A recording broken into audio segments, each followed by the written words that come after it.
Welcome to the Planning Commission, February 15th, 2023, from Saybrook. And as I call the roll, please let me know if you're here. Douglas McCracken. Here. Paula Kay. Here. Kathleen Suggen. Here. Jonathan Miles. Here. Do we have anyone on the Zoom? No. Okay. Not yet. That's good. And Michael Bender is correct. Very good. So minutes from the last meeting, January 4th, if I could get a motion. I'll make a motion to accept the minutes from January 4th. Thank you. Okay, I get a second. Second. Thank you. Any questions or discussion? Welcome, Megan. Okay, all those in favor, aye. Aye. Any opposed? Any abstains? Very good. Any correspondence? No. So we'll go right on to new business. We got a referral from the zoning commission regarding a petition to amend the Old Saybrook zoning regulations. And with that, I'm going to turn it over to Attorney Matthew Rosenthal to explain.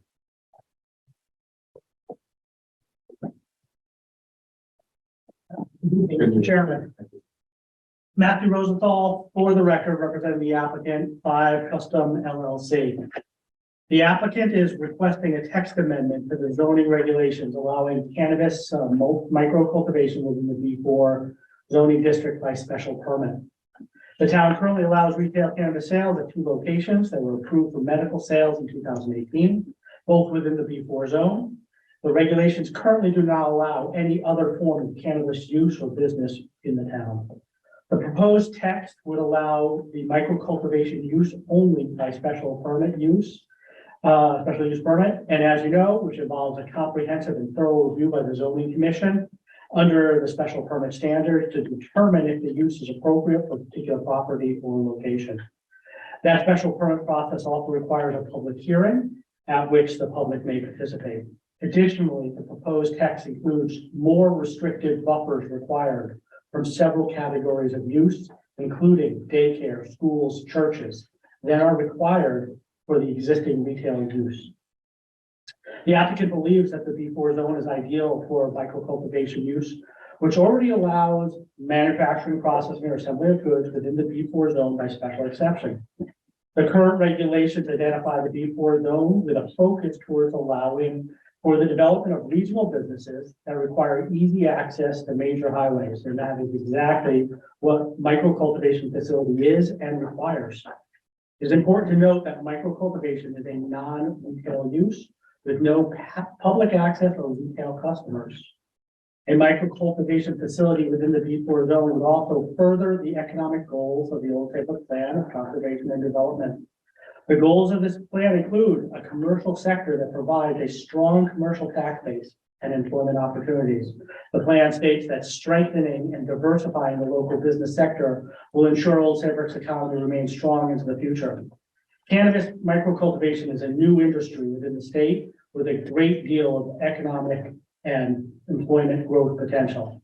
Adding to the diversification of the local business sector will help to ensure Old Saybrook's economy remains strong into the future. Cannabis microcultivation is a new industry within the state. The plan's strategy for building empowered employment includes the following language.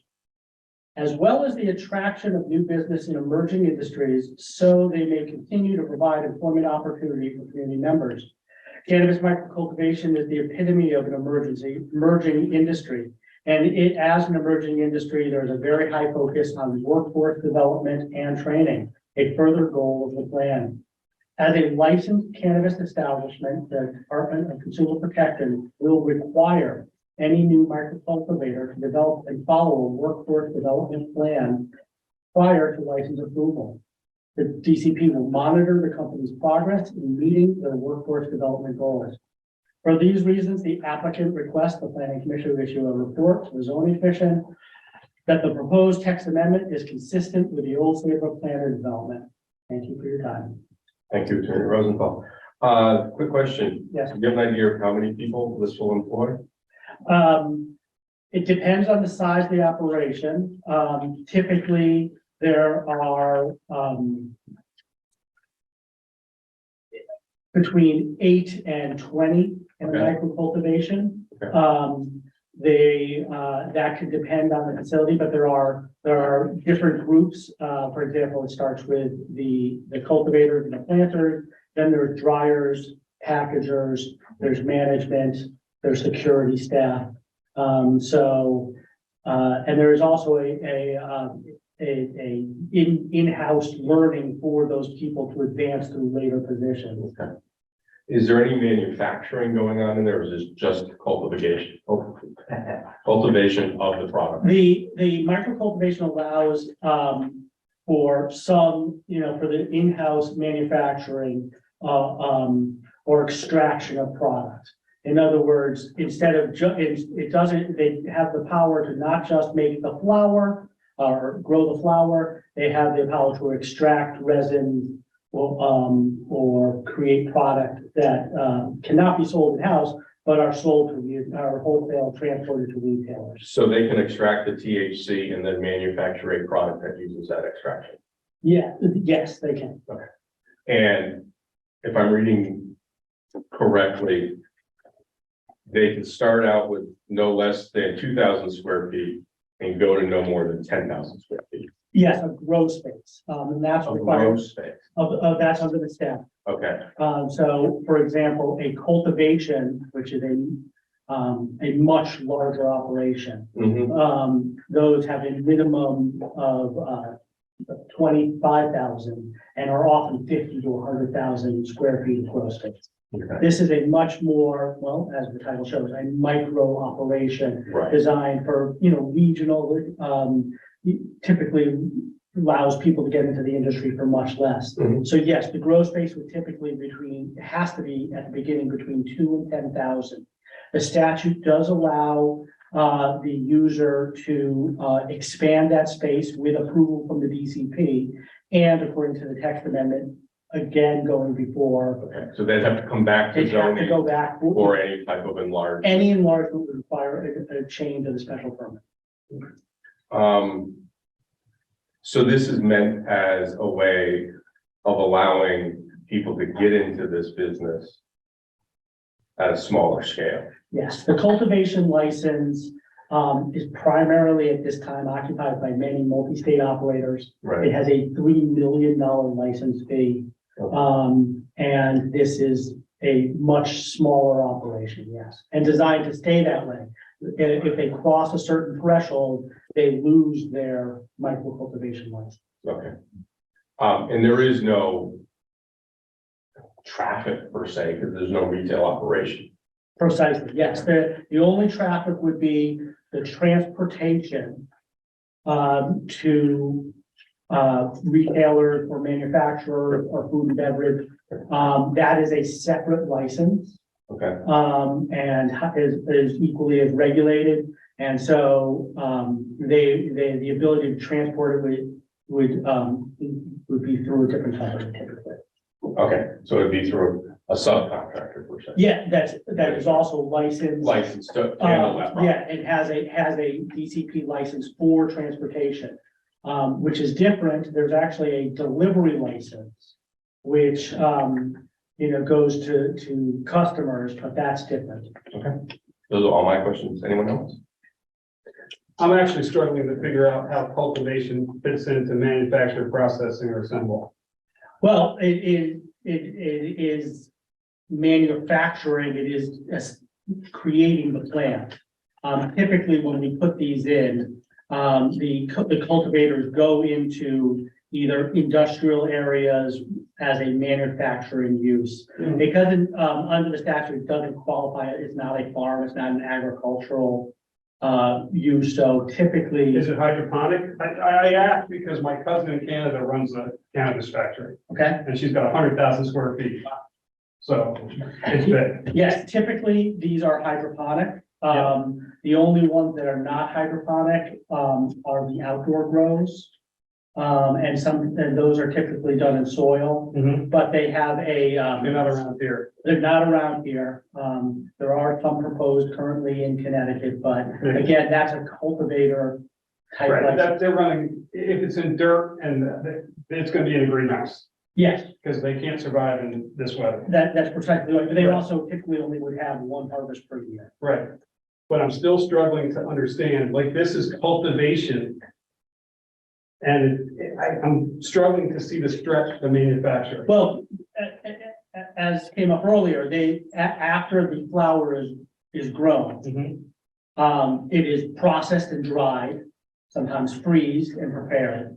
Then there's an extraction process to produce resin or shatters or waxes or oils. Oh, so this is not. So It's not just the they're not growing pulling of the buds. plant. They're not pulling buds and bagging buds and moving it out. They are doing that as Okay.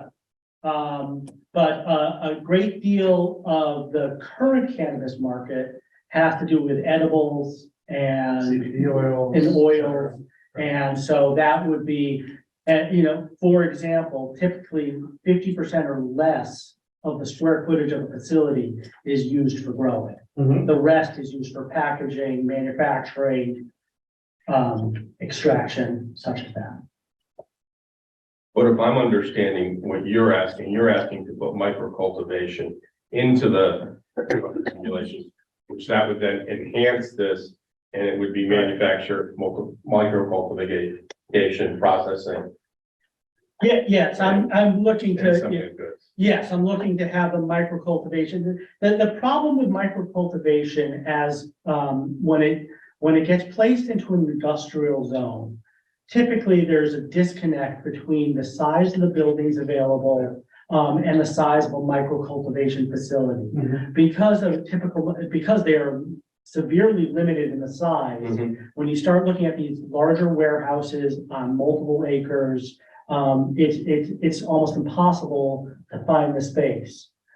So the B4 zone, it seems appropriate given its location, and also the access to the highway is nice for the transporters. There's no traffic within town. As the trucks come, it goes, and it goes away. Right. Commissioner, any other questions? Doug? Yes.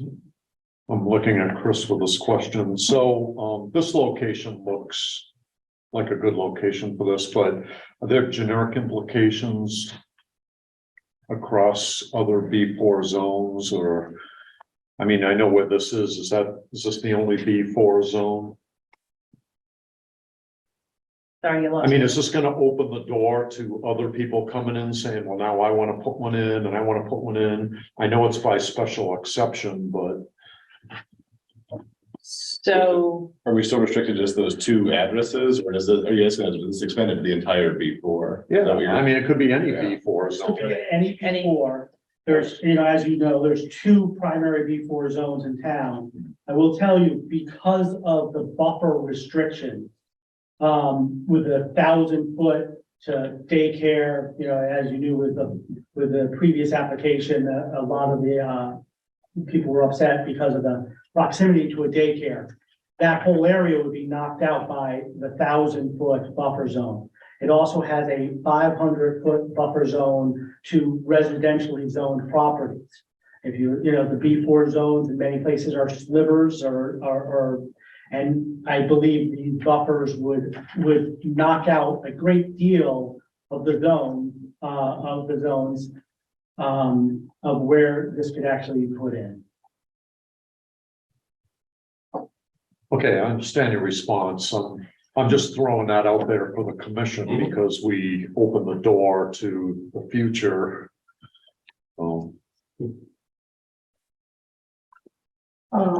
Does the DMV property fall within the 1,000 feet? The DMV property does. It is not a municipal building, it's a state building. But with like the processing and manufacturing, is there any like noise or odor to these kind of facilities?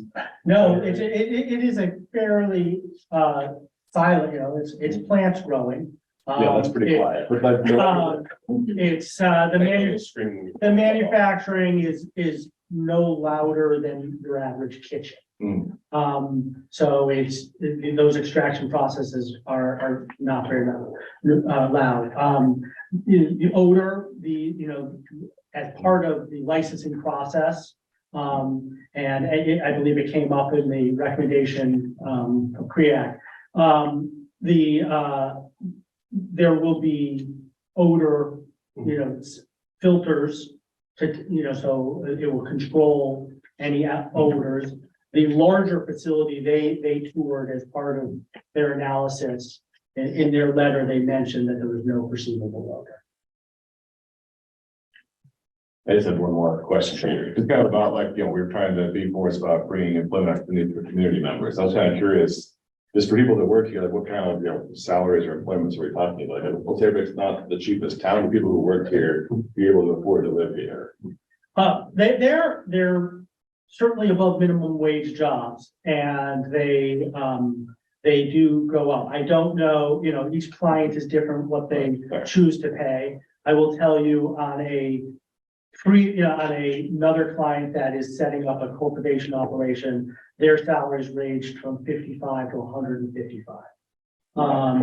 And so it is a transferable skill as this grows, not only throughout the state, but within the region. And as part of that workforce development plan, the DCP typically requires a work path.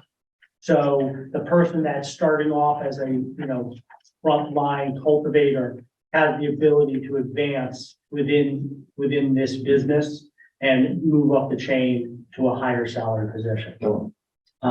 They typically also commit to training. The state is setting up a training program. There's a couple local colleges that are coming with programs, and as part of this workforce development plan, typically the state, almost always, everyone I've seen has required the applicant to provide training for their employees. Part of the statute, I believe, with retail limits the number that are allowed. That is true. Is it the same with micro cultivation? Yes, it's less than the retail. There's currently there's only 2 general and 2 social equity licenses. As far as the way the licensing went, almost every category except the cultivation, which wasn't a lottery, it was simply a large fee and meet the standards. Every other one, half the licenses available were meeting a social equity guidelines, the other were just general admission. There are 4 licenses currently issued in the state of Connecticut in micro cultivation. Is there a limit to how much micro cultivation Old Saybrook can do? That we know through the statute?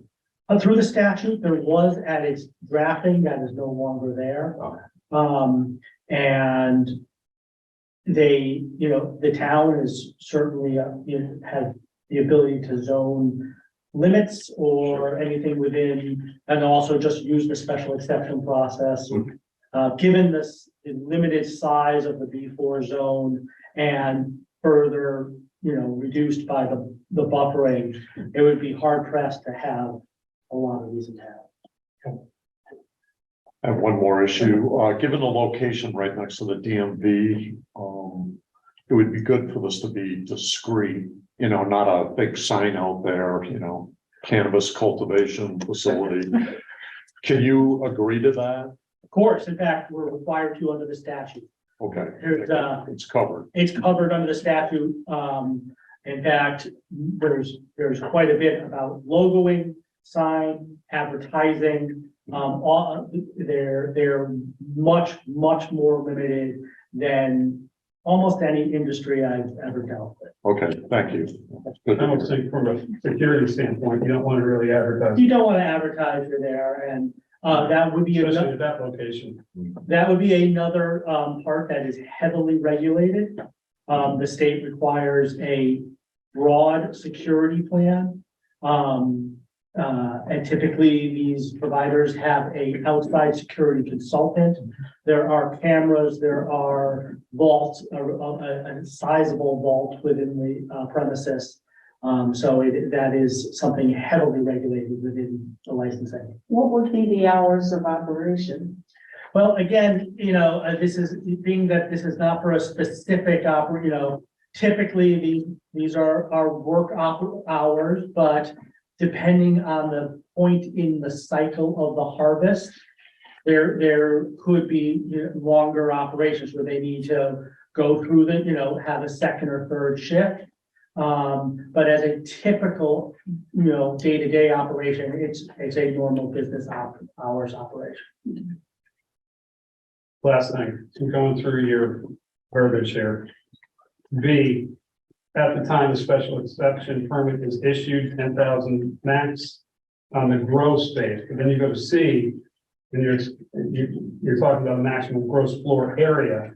So that, am I reading between the lines, like moving up from 10 to 25,000 square feet? And you also end up excluding, I'm reading between, I'm trying not to read between the lines, but when I see 25,000 square feet and you're excluding space used to cure, process, or store, you have a whole list of exceptions here. I read 10,000 to 25,000 square feet of gross space. This is language from the statute itself. Okay. To begin with, they start with between 2 and 10,000 square feet of gross space, and then 25,000 is of gross space. Any expansion is required to be approved not only by the state, but also by special permit by the town. Okay. So yes, that 25,000 does recommend is the statutory maximum gross space allowed in a micro cultivation. Okay. But to get to that, you first of all, you can't go immediately to that. Within the statute, there's a progression of no more than, I believe, it's 5,000 square foot per increase. Each one requiring the approval of the DCP, and the way this is written, each one would require a new zoning commission special permit, et cetera. I think the wording is kind of, because on this proposal on the back, line B says cannot exceed 10,000 square feet of gross space, but C says will not exceed, the gross floor area will not exceed 25,000. Right. Should they both say gross space? Is that the intention? Well, in this case, I can double check. I believe the language is specifically from the definition in the statute. Because it seems it changes what we're defining between B and C. Yes, I see that. I think if it would make, I don't see why there would be an issue if we wanted to change the C to match the language in B, so it had gross space in both. That would certainly, keep them in consistency.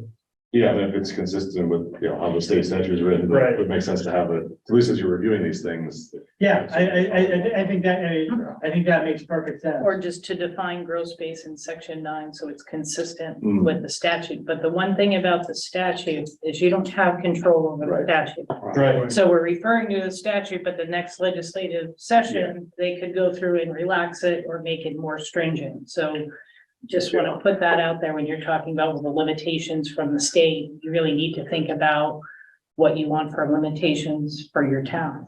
Yeah, but there's some I things was we're gonna say copying. exactly that, Chris. I love living in the state of Connecticut, but I have very little faith that the state has Old Saybrook's best interest in mind. Yeah, and I think that a simple solution may be to, bring the language from B and bring it down to C. So we can define gross space. And I can get that definition right in the statute. I have a question. We talked about the smell, but I also look at the highway access. What would the noise level be from the trucks coming in and out? Oh, I would imagine. Or is there any time during the day that they would be? Well, they would be going during business hours. Okay, Because of the amount of security personnel that have to be present at the transfer. okay, And in the truck, And typically, you're not talking big box trucks. You're Okay. talking indiscreet sprinter type vans. Okay.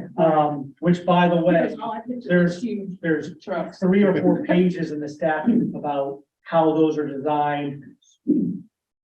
Dialing systems, GPS tracking, all those are. Now, would there be logos? No, Or that's that's all prohibited. discrete? Okay. Not in the street, it's prohibited Prohibited, to have any marking that indicates in any way that those have cannabis inside. Okay, And, the routes are randomized, so it's not even like, oh, they always take this route or they always go to this location at the same time. That's Okay. part of the transportation I staff. think Brinks armored trucks, like seriously, okay, they take their stuff that seriously. okay. Well, it's all, I mean, it's all cash transactions. Right. The trucks probably have a lot of cash at the facility. Yeah, and that's more of the retail side. With with these, a lot of times there are several banks within Connecticut that, basically can, as long as it doesn't have a federal charter. There's several, including, I believe, Essex Savings Bank, that is a lot, that is participating in the cannabis industry. So at the wholesale commercial side, it is a lot more Okay. traditional transfers. Okay, For the business. thank you. I mean, we're talking about the square footage, I keep coming back to that. And I'm trying to think, the limitations that you're placing on the property, how many actual pieces of property in the B4 zone will allow you to do the 25,000 square feet? Other than the one you're talking about. I don't even, I can't speak for certain that the one I'm talking about can even get that big. Right. And they're not, and the business, the micro cultivation is not designed to be that big.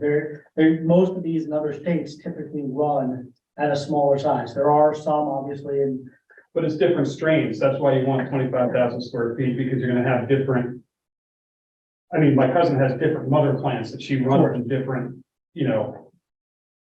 rooms, and the rooms are enormous. So I know, yeah, And this is only manufacturing what can be sold in Connecticut. correct. Correct. So that's also a limitation when you're looking at it.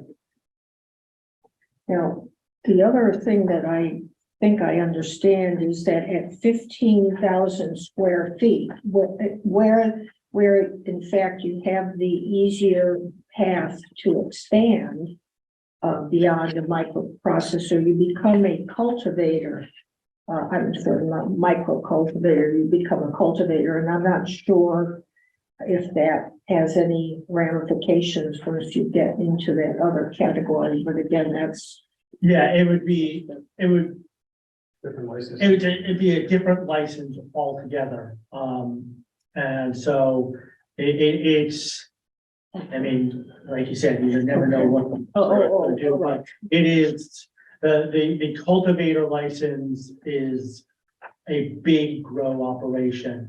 The micro cultivation is specifically designed to not allow them to grow that size. And so there is that hard stop. And again, they can't be higher than 10,000 to begin with. And so I think a lot of these are going to, it'll be interesting to see, if any expand and how much, because of the additional requirements at every step. And they can't just go from 10 to 25. The maximum is Right, but 5,000. you've written in a less hard stop into your amendments. To Paul's point, you mentioned 15,000 square feet, do you become a cultivator after 15 or 25? 25. That's what I thought. And again, and that's why it's in here that, basically, even no matter what the state says, this regulation says it cannot exceed that. John, Yes. in the regulations that we now have for Old Saybrook, the definition of a cultivator is 15,000 square feet of grow space as defined in Public Act number 21-1.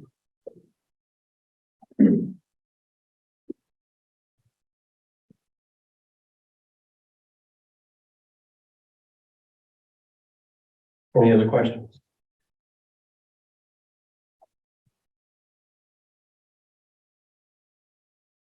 A motion to move forward and give a green light to the zoning commission on the proposed changes. I'll second. Any discussion on the motion? Can we just add to the motion that it's consistent with the plan of conservation and development and that it furthers the economic goals of Old Saybrook? Yes. Any other discussion on the motion? All those offended, all those Not offended. yes. All those in favor as amended? Aye. Aye. So just to clarify, motion to approve application because it's consistent with the plan of development, economic goals. It furthers the economic goals Of the plan of conservation development. Old Saybrook, which is consistent with the plan. What he said. Okay. So all those in favor? Aye. Opposed? I, Abstain. Okay. 3-4, 1 opposed, 1 abstain. Thank you. Thank you very much. Motion's passed. Motion passed. Thank you. Have a good evening. Good night. Good luck there.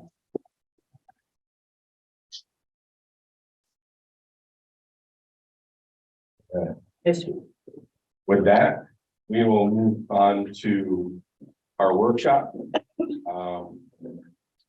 With number A, you want to make the introduction, Chris? Sure. So, we're working on our plan of conservation and development, transportation and infrastructure. And we've been reaching out, and taking in input, surveying and so forth from different groups, and the Miss President's US Old Saybrook chapter, I guess is the right way to put it. They had reached out to me and I spoke with their group, and they were looking for opportunities to come to a board or commission meeting to provide input on a topic in town. So I thought as we were seeking input for the plan of conservation transportation section, I invited them to come to our meeting, and they reviewed our existing transportation section. And so tonight we have Kayla McGuire is here tonight. So I know we had a little switch, so I'm sorry. Kyla and Maura. Kyla and Maura, who are here to provide some comments Yeah. on the plan of development, transportation. It's just like last time, come on. You can't sit back. shall we bite? No. No, we don't. Apologize. Yeah, we're all up.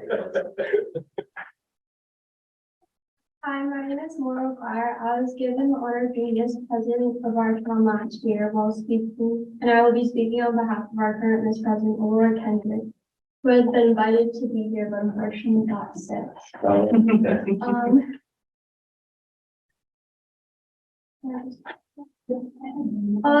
The problems the girls thought of is our library intersection, because they think you need to stop like there's been too many close calls.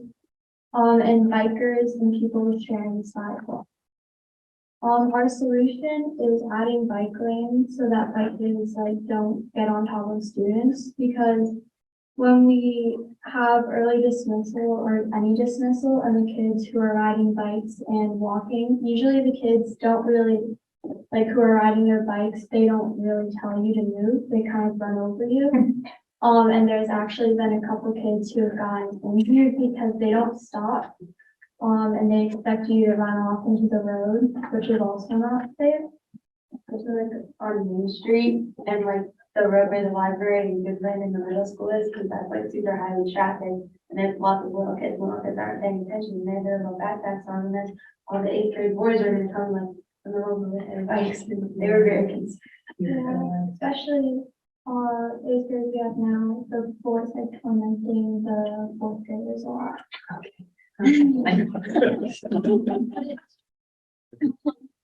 And because car traffic too, because, when we're walking on sidewalks, one of our youngest girls, who is only in 4th grade, came up with an idea of raising our crosswalks so that they almost act as speed bumps for cars to slow down.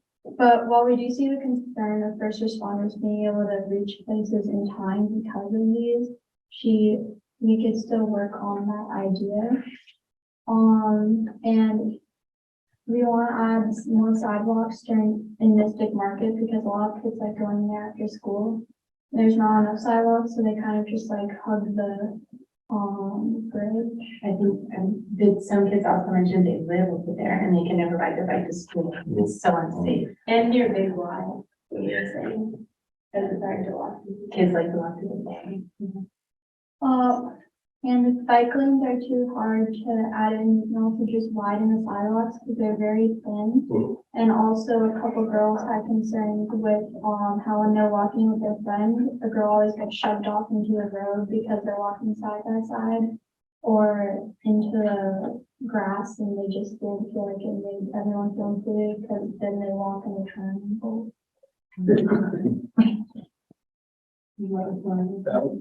Yeah, very valid point. And they also, on Main Street, usually after school, they have police direct the roads. But something that could help is adding more of like the crosswalk beacons, which are like the little walking and that when you press the button, it's telling you where to go. And I just think that would be safer because also when it's not during school, there isn't a police telling you to cross the road. So you kind of have to trust like 10-year-olds to cross the street themselves. And trust that the cars. Yes.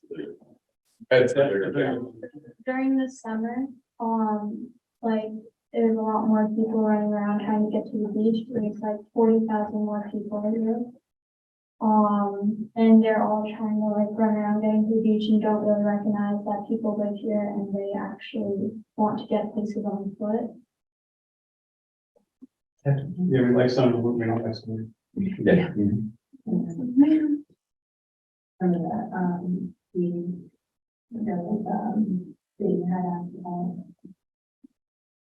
the cameras. The cameras and then. Oh yeah, they want to add speed cameras on the wall. Cause they think it will like, Was very concerned with, what is the road? Great Hammock? Just very concerned. She lives on that road and it's. Michael and I ride bikes on that road. It's a tough road, yeah. Visibility is also like really hard, so. Yeah. No, everyone goes and stops. And then have stop signs, but. and to add the little line, no stop signs, because even though it doesn't really do much, it like does something. It's a good program for people to stop earlier, but you know. Right. Well, thank you. I think, I think I can say this. The good news is we are expanding the sidewalks along Route 1. We do have plans to go the Westbrook Town Line, which would get in front of Big Y. Mystic Market's a little harder because of the logistics and the bridge and all that. They are starting to investigate raising the crosswalks on Main Street and the cross lights. I don't think they're gonna raise them across, they're gonna raise it on the sides so that you're higher up so that you'd be seen. But with the cross, you press a button and it flashes a walk light Nice. so that people know you're walking across, especially for the little kids. I know some towns, the girl also said that this could work when you press the button. There's some places where sides flip up when it's trying to cross. Could you please speak up like? Instead of raising the crosswalk, something that also could be easier so it's not constantly raised. When you press the button for the beacon, when it's trying to cross, sides flip up. There's some places that do that. So that when the side are flipped up, people don't really want to wreck their car. It's more about the car than the kids usually. Unfortunately, like the spikes at the rental park, don't back up. Great. Thank you. Anything else? Thank you. Thank you for your. Yeah, thank you. Very good. We appreciate that you included them. We have a group of like 12 girls and they were extremely excited to be asked to be a part of it and then talk about it. We had to cut them off because they were very passionate about it and be able to give their opinion. So what's here, she's telling you, but it's 12 voices who are very happy to be able to Good. speak up. So we appreciate that. Thank Good. you. Did you send them the survey? So they can all fill it out? Yes, go in the, All they right. are, Excellent. the topic of the meeting was activism. They have been handing them out to their Great. neighbors Okay. and making sure their families are doing the survey. So, Excellent. yeah, yes, awesome. very nice. So Great. hopefully you'll get everybody's responses. Thank you. Thank you. Have a Thank you good for rest of the coming. evening. Thank you.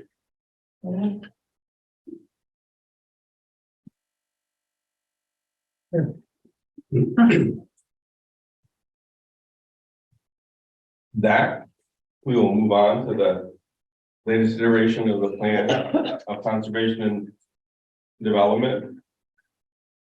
And I was trying to think of how to phrase this in the form of an answer, so John had to ask us a question, but I failed. So, What is, I've heard that one before. yeah. I figured you had. But thank you for your support.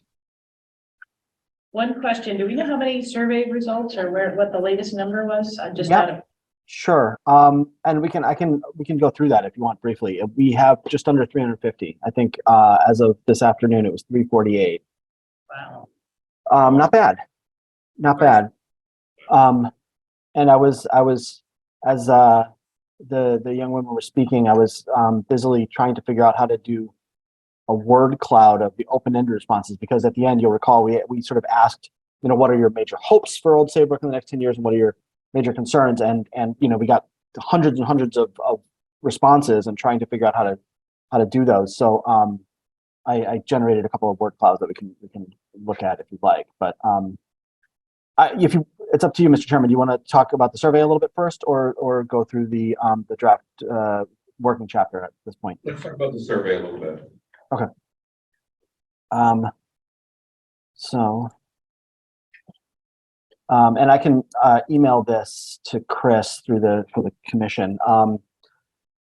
I'll just can you see this all right, or do you need to make it bigger? I need to make it larger. Is that all right? So first question was, do you live or work in Old Saybrook? The two most significant responses were live and work in Old Saybrook, and live in Old Saybrook and am retired. Retired being the most popular. About a third of the responses were from retirees who live in Old Saybrook. Rank the transportation priorities from 1 to 7, 1 being the highest, 7 being the lowest.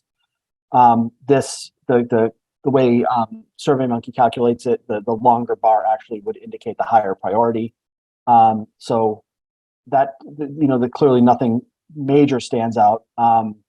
Repair of existing infrastructure, repair of existing roads and sidewalks, construction of new sidewalks and multi-use trails, crosswalks and pedestrian safety improvements, elevating low-lying and flood-prone areas, and fixing existing roads, all scored, relatively evenly, kind of mid to high priority. Nothing really stood out. So that's, a fairly even distribution indicates that, there was no real consensus priority. Next question, if you think more housing options are needed in Old Saybrook, for whom are they most needed? This is a variation of something we did during the affordable housing plan. And the answers are consistent with with back then. Seniors, young families being the highest priority, with young professionals and in-town workers being sort of the secondary, and a distinct minority stating that we don't really need more housing in Old Saybrook. So this is, a positive sign, and sort of echoes what we learned in the affordable housing plan. And I'm just going to keep talking unless someone jumps in and stops me. In thinking about community resilience and sustainability, rank the following areas of focus and priority from 1 top priority to 6 lowest priority. And again, you see a fairly even distribution. You know, if anything was slightly higher priority, that was upgraded power and data infrastructure with 5G microgrids and broadband. But if you look at the data, everything basically scored in the middle of the pack, anywhere between from 3.3 points to 3.9 points. You know, again, nothing really stood out as being a very top priority or very low priority. Rate your agreement with conservation priorities, and this is a you know, strongly agree, somewhat agree, neither agree nor disagree, and so on. So the greens and blues mean strongly agree. And so where we have greens and blues, this is the responses get cut off on this, but seek to acquire more open space, focus on connecting open spaces, investing resources in, well, here, let's go to the tabular one because it's a little bit easier to see. So in this case, weighted average, the lower weighted averages are the higher priorities or the larger levels of agreement. So the highest level of agreement is investing resources in the removal of invasive species, particularly along the Connecticut River and Long Island Sound. That was a very high priority. And then just slightly behind that was seek to acquire more public lands along the Long Island Sound for recreation and resource protection, and focus on connecting existing parks and open spaces with trails and green corridors. Those are all very, very high level of agreement. This is historic and cultural priorities, ranked from 1 to 7. This had a couple more stood out. The third category particularly, which was supporting existing cultural institutions such as the Public Library, the Historical Society, and the Cape, was the only one that got a 5 or more. Just slightly behind it were focusing efforts on protection of historic buildings through grants and regulations. And then just slightly behind that was increasing investment in local cultural events, parades, festivals, performances, etc. So there's, you know, a few top priorities for historic and cultural resources. Ranking the overall importance of investing in areas for economic development. These are geographic areas, 1 to 8. The town center was clearly the favorite. Then below that was a cluster of 5, Saybrook Junction, Mariners Way, Ferry Point, Boston Post Road, and Saybrook Point were all sort of mid priorities, probably, you know, all got 2, 3s, and 4s. Spencer Plain and the industrial areas were pretty far behind, but town center was clearly the favorite, if not overwhelmingly so. Economic development priorities 1 through 5. Again, there was a favorite, nothing overwhelming, but the favorite was clearly assistance for growth of existing small businesses, was nearly a 4 score. The others were high 2s, low 3s. Redevelopment of Mariners Way was the second most popular. These are how concerned are you about these issues relative to Old Saybrook's future. The greens and blues would be the most concerned. I'll go to the table. And again, so if you have a weighted average under 2, that's you know, extreme level of agreement and priority. So sea level rise and climate change was a 1.96. Overdevelopment and loss of natural resources was a 1.82. Those were definitely the top priorities. And then just behind them was aging infrastructure and affordability of living in Old Saybrook. So this, you know, a lot of which you guys have identified in recent discussions in the POCD. So that's good reinforcement, I think. And then the next questions were, what are something you hope will happen in Old Saybrook in the next 10 years, and which are you concerned about? Let me see if I can bring up these open-ended responses. So I did a goofy little word cloud here that because people tend to write in maybe full sentences, we don't get you know, the same word over and over again. But this is actually, it's blocking me. Does this say hope at the top? Yeah. My toolbar is blocking me. Yeah. Okay. So these are the hopes. So, you know, words like housing, development, families, beaches, And, because again, these are full sentences, we'll have to sort of assume it's, positive things about the beaches and families, not, we hope all the young families leave, nothing like that. And I'll forward this to you, but I mean, we got hundreds and hundreds of responses that, it'll be kind of a challenge to sort through quickly. And then this is the worries. What are you worried about? And then I think, change. I think housing, I think dealing with affordability, development, flooding, overdevelopment, character, infrastructure. These are, all words that I think are probably not surprising to any of you. So that's where we are with that so far. 348, 349 is a pretty good response. I don't know, Chris, how you feel about sort of publicity efforts. If you want to, take another whack at it and see what we come up with in another month or two, it's up to you. So I think we're still going to continue to get responses. People have been picking up the paper ones and putting them in the mail, which is kind of interesting. Right. So, I mean, there's definitely, so we did a number of email blasts. They were distributed on a number of websites, paper copies, as well as the cards. And we actually printed, because people don't use the QR code or know how to, the senior center. So we've been getting quite a few paper copies, and Sarah Makowicki's been inputting that into. But I was a little surprised that they're starting to come in the mail. So I think we've got, we've tried to do a bunch of outreach. We did an email blast, or Lynette did today, to all the boards and commission members. I know our future presidents have, they're sharing it, and they've got a little PR campaign going. Have we gotten any responses in the Spanish version? I know at one point we also had the survey done in Spanish. I apologize, I didn't check it. I know I checked it a couple of weeks ago and we had no responses. Let me just check real quick. I don't mean to put you on this. Yeah, so unfortunately, still no responses. I believe the technical term is nada. Say that the survey exists on a card that. So yes, so we have. They're everywhere. There's a little QR code that we put on the card that you can scan that links you directly to the survey on your phone. Oh, okay.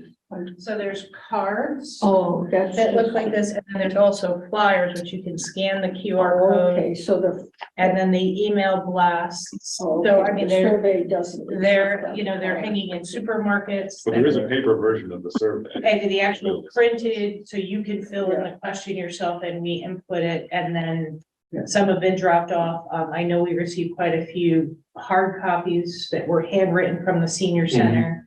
And now we're getting a few in the mail, which I thought was kind of interesting. So, I mean, it makes you think about how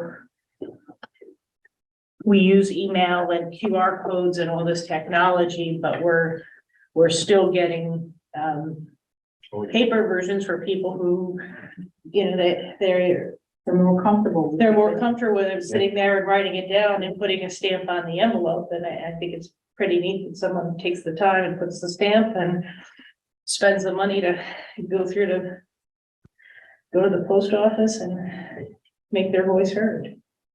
Did we send it out to like the schools at all? I just know they have like distribution lists to all like. I don't parents and have, families. so it's going to the schools, Okay. the library, the chamber, the soup kitchen, churches, senior centers. It's been posted, in this 8.5 by 11 format on bulletin boards, supermarkets. I was looking if I got an email from like Trent Rivers or Laura, who would email me constantly. Good stuff to ask. They probably here, but I haven't seen it. So if you hadn't, that'd be a good place to distribute. Like you said, Lynette sent it out. I just saw it today. Sarah sent out, Sarah Makowicki has a whole list. I can send you the distribution list. Then I know that the Republican town chair forwarded on to the Republican town committee, and asked them to forward it on to their friends and. It's a little news flash on our website. It's, I mean, I think we Now, really after done a lot. After I got Lynette's email, I actually input in my computer the whole address. And my Windows 10 message that came back was that the website was insecure and it recommended that it was a genuine threat of hacking and I should turn it off and that I should return to it later, that perhaps it would pass. So that was my experiences after being with it. So, And paper copies too, so yeah, right. we're worried about security threats. Yeah. So you said you sent it out in Spanish and you have not received any responses back? That's correct. Chris, I'm not sure how it's publicized in Spanish, but we did a separate Spanish version of the survey that's live. On the back, there's the QR codes. One's in English, one's in Spanish, and then any of the email blasts had the link for the English and Spanish version, and then there was printed that you could fill out with the questions, and those were also distributed. So we tried. Yeah.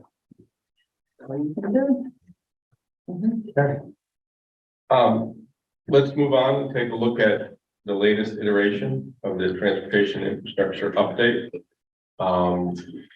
This was mailed out by Chris Tuesday. Which is the most up to date? Monday? Maybe. It's been a long week. I know. So, yeah, I'm sorry, Mr. Chairman. Go ahead. That's a good question, because we have the whole list in the back. Yeah, I basically emailed Chris the whole working document, which includes sort of my initial notes Okay. from our workshops in the back. So really the meat that would, be laid out would be basically the first 5 pages and basically the first half of the first page is just a placeholder for the introductory narrative stuff that we're going to insert sort of at the end. It's really pages 2 through 5. Okay. Or 1 through 5. I apologize, I rushed through that too and just hit No, send. I wanted to give you as much time as possible to. Yeah. So go ahead. but no, go ahead, John, because the first couple of sections, I don't have any questions on it. I don't know if anyone else does on connectivity. So as always, what we did was we sort of introduced the topic of infrastructure and transportation using the 5 themes that we're weaving throughout the plan of connectivity, opportunity, preparedness and resilience, vitality and sustainability, and then sort of talked about how each of those concepts interacts with transportation and infrastructure, and then getting into the policies. But we can start with the guiding principles if people have questions or comments or wordsmithing. May I first confirm that the most up-to-date version has 8 pages in it? Is that the? Yes. Okay, all right, thank you. And just a clarification, if it's possible, when you send out an update to date it. Yeah. Yeah, I think this one did have a date at the top. It did in the title. Oh, in the docket, not in the title. Yeah, I'm sorry. Yeah, good point. Thank you. Yep. Thank you. Okay. Hey, John, a comment in the intro section where you have the bullets, it ends at data broadband. Should we have energy reliability in that list? It's later in the document. Absolutely. A true Eversource person. Mm-hmm. Yeah, absolutely.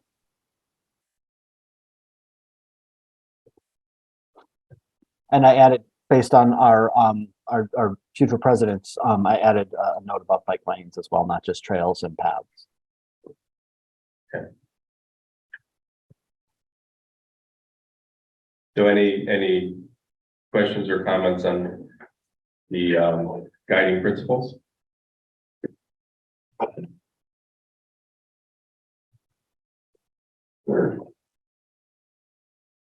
Mean all of it? We can go one by one if you like. What section? Activity. we'll start with connectivity. Go ahead, Paul. Well, I mean, I have something to say about preparedness and resilience. Okay, do you have anything on connectivity or opportunity? No, I was asking, I thought. No, then we'll go to preparedness and resilience. When you said guiding principles, that's why I thought you were addressing this whole entire part. Oh, I am. Preparedness and resilience. I would also mention as a threat geopolitical threats, and including and then also sabotage as a reason to have an emergency plan, you know, preparedness, resilience, redundancy, that type of. You need an all hazards emergency plan. All hazards, very good. Covers everything. Thank you. I think we have one. I mean, we have an emergency plan. Well, actually, that you police anticipated my department. next thing, review. Review and update. So, yeah, so both natural and human threats.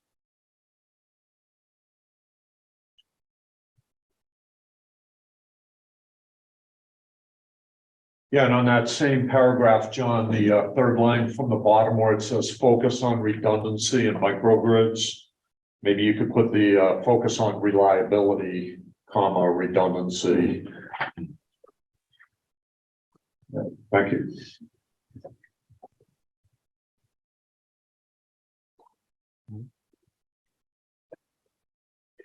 And then at the very end,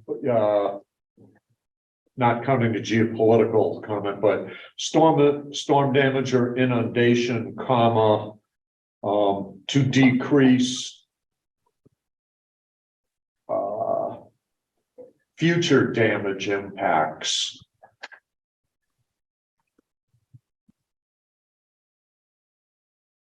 Yeah, something like that.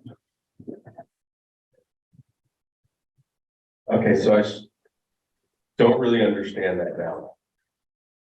Because the sentence starts with overall investment should be directed away from public facilities most likely to suffer from increasing storm damage or inundation.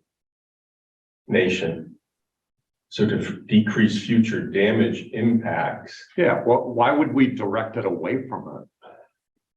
because what's the point of adding resiliency to something that we know is going to get flooded? You take action now and lift it up or build a barrier around it. I mean, like 55% of this town is gonna be flooded, I know. including this town hall. I understand that. Right, so we can't just say, well, we're not gonna do anything about it. Right? All right, so, okay, so I think, yeah, maybe we're saying slightly different things. That you're suggesting that we should, I guess there's some nuance there.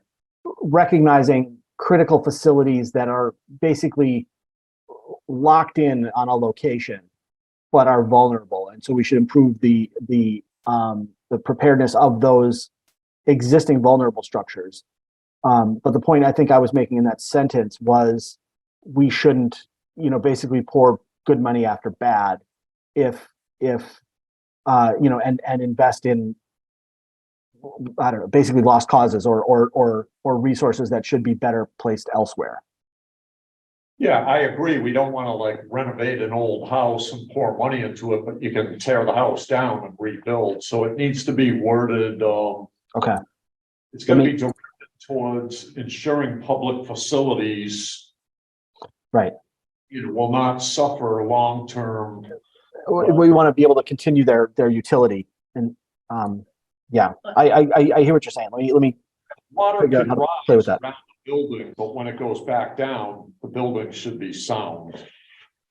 Yeah. I think the way it's worded is to say hardening of critical facilities. So if you have a power plant, you're not gonna demo it and rebuild it. You're gonna harden it to save it Right. versus a residential house could get torn down and rebuilt or not rebuilt and you could retreat. I think that's, Yeah, it just needs to be distinction. reworded.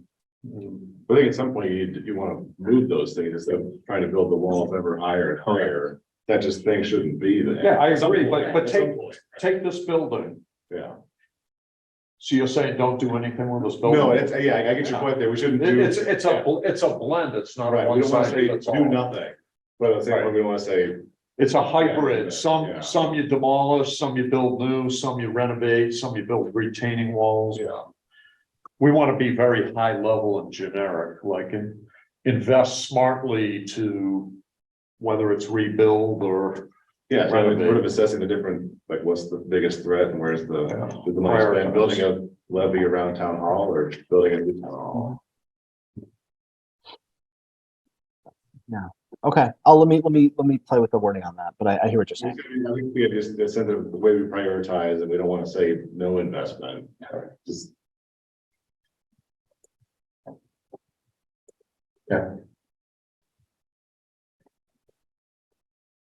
Anything else? Paul? Yes, sustainability. I don't know why, once again, we have to raise the political flag on social equity. I would prefer not.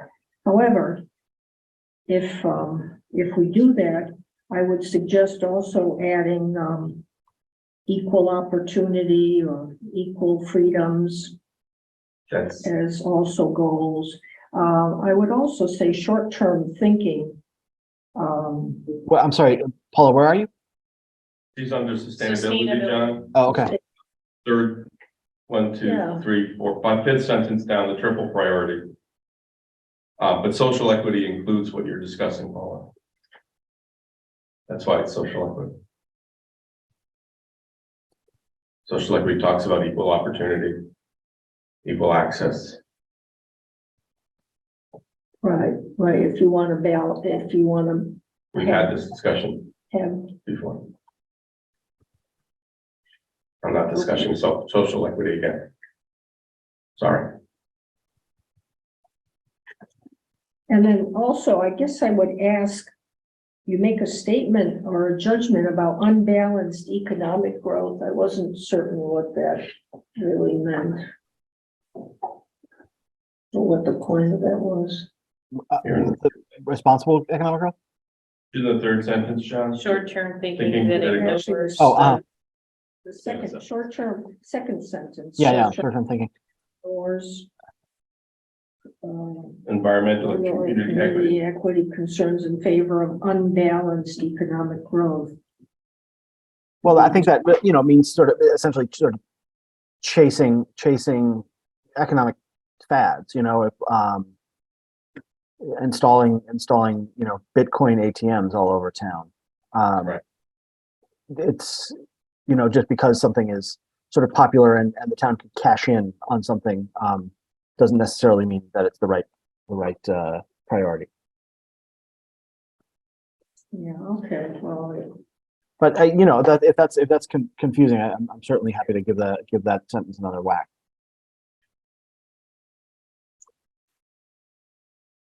Do you want to take a look at that, Paul?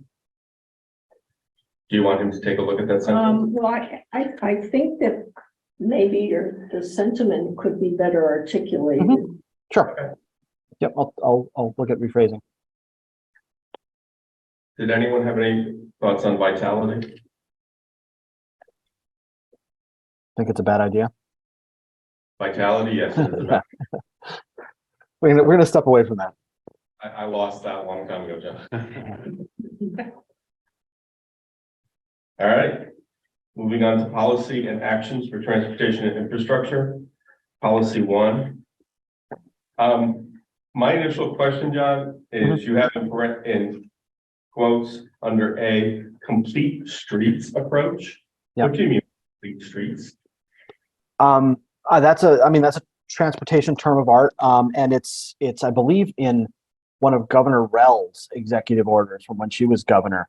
I may defer to Megan because she's right there. But it's basically anytime you are going to build a new street or renovate a street is to consider all users of the street and make sure that the street is built or developed to accommodate all of those users, whether it's pedestrian, bicycle, wheelchair, stroller, motorcycle, you know. So you want to consider sidewalks and bike paths Yeah, and all of so that? anytime you're making a major investment in a street, you want to take that comprehensive lens. Are we gonna have a section in the plan that has definitions? Sure. We, It's either a yes or no. But I think maybe what we can do is kind of elaborate a little bit on what a complete street is or where it came from, rather than define it. I don't know if that makes sense, John, or have a link. We could have a link to Link. where. yeah, I probably, Megan, you may have some access to this. I'm, you know, next thing I'm going to do is just Google complete streets definition, but, yeah, we could throw something in there. Yeah, my thought is just that when someone looks at this and reads a complete streets, I mean, yes, I was here when Rel was governor. Do I remember anything she did? No. And that's not really a term from REL, it's like, that's a national. I Yeah, get it was, yeah, but she incorporated that as a priority, whenever the state's making investments. The planning term. I Yeah. guess.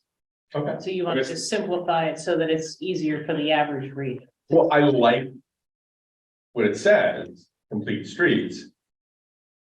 But the average person is not. They're not gonna understand what it means.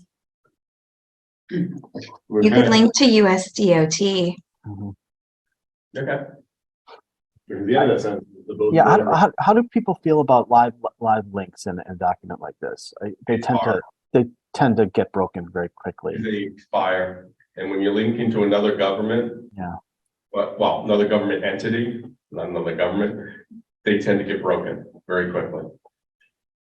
I think it's going to be a constant maintenance issue. Yeah, I would prefer to stay away from it. So how about a footnote with the definition using the USDOT definition? Perfect. Thank you. In Done and done. Good call. Done? in line G, it talks about infrastructure to and over the Baldwin Bridge, but going over the Baldwin Bridge is that wide sidewalk you can walk and. Oh, it's nice. It's not, so I don't know, is it an issue going over it? It's an issue. I don't to get think to so. it. Yeah. Getting to it's an issue. Okay, but going over it. It's not an issue, yeah. So, okay. So just it's two? But not over. Yeah, if it's playing. Yeah. Yeah, If you don't mind all the broken glass. The middle of the river, there'll be. Just broken cloud of It's usually covered in like sand The and line. I don't know who cleans it, but. Yeah. Go over. Well, the infrastructure is good, the maintenance is bad. Yeah, A whole line. Yeah. right? Yeah. But the access to it from the old Saybrook side is like, you gotta find it, you know, behind the. It's not obvious that this is a nice path to get over. Yes, but it's getting to the bridge, I guess is my point. Yeah, so yeah, the bridge has a path. We should have a cleanup day. Yeah. That'd be great. Yeah, two would love that. Okay. Anything else? Under policy one?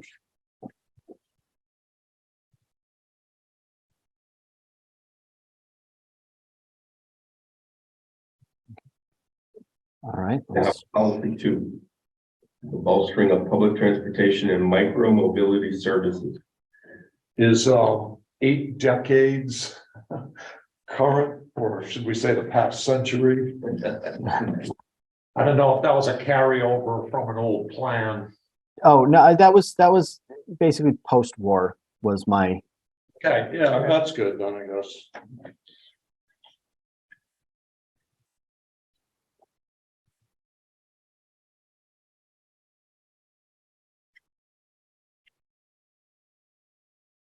Just the only comment I have is about the micro mobility and scooters. Like in a lot of places, they seem to just become like litter on streets and there's something you trip over and they're blocked. People just get off them and just like leave them wherever they are.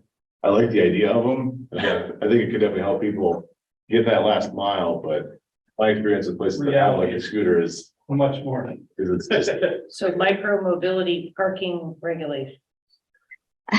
There are different models for those scooters and bikes. Some of them are dockless, some of them are docked. So maybe we could specify docked. The bigger problems usually. Correct. I mean, what was it, the Lark or whatever the hell the scooter was, or like electric skateboard they had?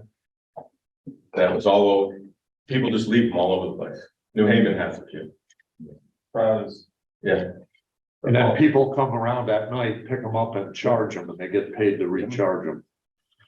Do that.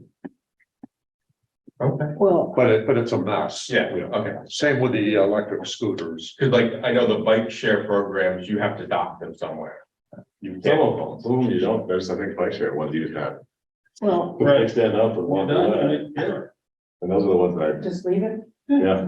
I would like to, address the electric scooters, multi-trails, bikes, but the scooter, when you mix pedestrian traffic with, something, even a bicycle that goes fast, it becomes hazardous. And the electric scooters, somebody raced past once, I mean, Yeah, they just don't care who's in the way and they're. they can go sometimes and they're- 15, 20 miles an hour. Yeah, I mean, they're really dangerous I think vehicles. that's what we heard with the bicycles and the Yeah. fourth and the eighth graders. Yeah, right. You know, It's just kids on mountain in bikes. general, obviously, the thrust is to, reduce car traffic. I mean, 9 months out of the year, you can't use a bike. I mean, you can't go to the grocery store on a bicycle. And, the weather is lousy, it's cold or rainy, the other 3 months. And, well, anyway, so I just, I mean, some of this sounds good and a lot of fun, but the reality is, I think requires some serious thought. Even the bicycles, I mean, unless you have a continuous path that isn't continuously broken up with intersections and road travel, it's not very pleasant for a biker anyway, for a person on a bicycle. So anyway, those are just my. Okay. I think it's kind of, we want to make it better for people on bikes and walking. Yeah, I think we can't just bring in a bunch of bikes until we've made the town a little easier to ride a bike in. I think So that's sort of an order of priority, right? So we're trying to make it better for bicyclists. Maybe we don't first drop in a bunch of shared bikes, but improve the bike infrastructure. Right. I think that gets down into that chart that we have in the back. Right, because other cities have had experiences with them either not functioning or being stolen or whatever, but the share a ride, the vehicle isn't there, for your reservation or whatever, anyway. But I'm sure that we're gonna consider. Okay. With cars. Anything else on policy 2? Policy 3. The only thing I didn't see in policy 3, John, was something about crosswalks along Route 1. We talk about updating the prioritizing closing the sidewalk out along Route 1. But if we're going to put sidewalks on Route 1, we're going to encourage people to walk Route 1. We got to provide a way to get across the street without just running in between cars. Okay. I hate to say it's for crosswalks, yeah. It really depends on where the sidewalk goes to. So if it's an intersection for the state, you have to have the 4 corners Right. with sidewalks leading to it. So whenever we get to that point, then we put the crosswalks in. But to have a piece of sidewalk and no sidewalk on 3 other sides of the intersection. So I think it'll slowly come together with all the grants that we have, I think we're gonna see more of that. Okay. And it's definitely, Because I was thinking areas Both like, sides of the street. where you got King Street, because King Street also takes you right into Stop and Shop. So not having something there is gonna be an issue. And you have something by Staples and Odd Lot. But once if we ever get across that marsh, Would you have to have sidewalks on both sides of the street by Staples So to have a right crosswalk? now, we have that steep grant that's gonna Right. connect from Westbrook to Big Y. And it's not gonna be both sides of the street, but we're gonna be able to go through and then through to Dairy Queen. We have several grants. We have another grant that's gonna connect a lot of the pieces that are missing on Route 1. Mhm. So by King Street, on Boston Post Road, where we have a lot of those smaller plazas, Right. where Saybrook Seafood is and Fromage. Right. Those are all gonna get connected in to the mobile. Lynn Street is gonna have new sidewalks through the Hanford development, and then they're gonna connect from the mobile to that corner. They're gonna continue down Route 1 Right. to and through Stage Road, though that we also have a grant for Stage Road. So there's a lot coming through that's gonna Right. do the connections. And as for the bridge between Henny Penny and Agway, we've been investigating with Deep, Jeff Jacobson and I, trying to figure out if we can have an elevated walkway.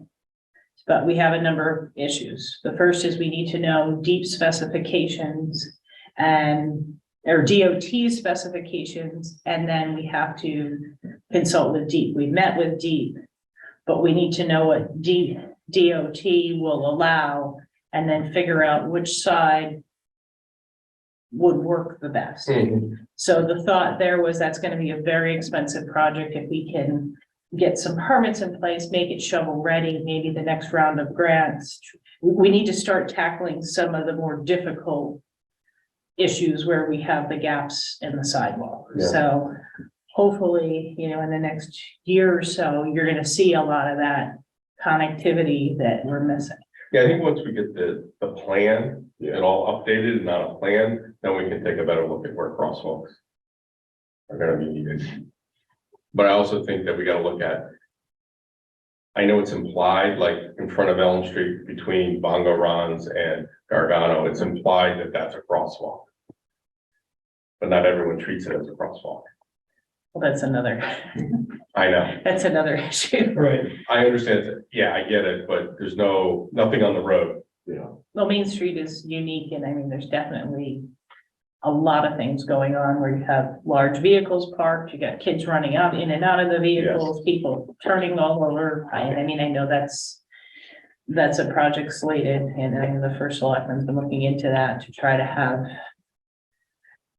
some. Well, I'll once Signals. again make the suggestion, we should put up signs saying, look before you cross. Well, yeah, but I mean, you do when you start crossing Route, Main Street, when there's no Well, cars. And A lot of people, it's amazing, they do not look, and they're just trusting that, somebody has seen them and is gonna stop. So we gotta be in a process, otherwise I'm gonna run you down. That's also prioritizing cars over people in an area that's meant to be designed for pedestrians. Well, it's just that sometimes people are invisible, or the circumstances, accidents do happen, that a driver is distracted looking at the other side of the street, or a couple of things going on. I mean, I'm not saying people do it intentionally. That the scary part is when it's totally unintentional, you just don't see somebody. So that's all. Was it with the Right. traffic calming and the complete That- street? Really play into that right there. Right. Okay, One thing I heard from the Miss Presidents, should we prioritize like school pathways or sidewalks? You think about it, these kids get out of school year after year, the same sidewalks, the same crossings, and it just seems like that would be like a priority to make those wide, safe, marked. Or have them So we have, wired. we have about safe routes to school, that was just letter highlighting it. K.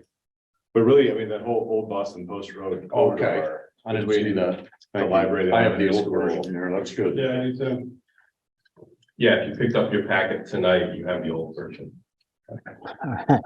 Yeah, sorry, that was added. And Safe Routes to School, I put quotes there. That's a federal program, Okay. which is why I put that in quotes. I should probably actually put it in caps also. Maybe defined as well, like complete streets. Not real. I mean, it's just it's a federal program that looks at improving pedestrian and bike environment within a half an hour of elementary and high schools. We could put a reference to that too. A half an hour ride would be pretty tolerable, Saybrook. Half. I'm sorry. If I say half hour, I'm a half mile. Half a mile. It's still a pretty good chunk of town. Mhm. Okay. And I also I added the little question about speed tables or elevated crosswalks, which I am a fan of. I think they did Miss President did a nice job of identifying the downside, which is it slows down emergency vehicles. It also is not a big favorite for public works crews who do plowing. Right. You know, speed bumps are one thing. Speed tables are a little bit better, but yeah, it's upside downside. Yeah, I've seen some like painting they do on roads with like the increasing lines that kind of you approach a crosswalk, so it makes it more visible. So it's like a inverted triangle. And Sure.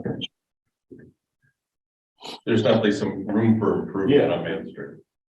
So J reads, establish and enforce stronger regulation of golf cart use. So I think we want to enforce stronger regulation of safe golf cart use. Legal. And do we want to, I mean, I would think I don't think we have to promote it, but we don't want to discourage it.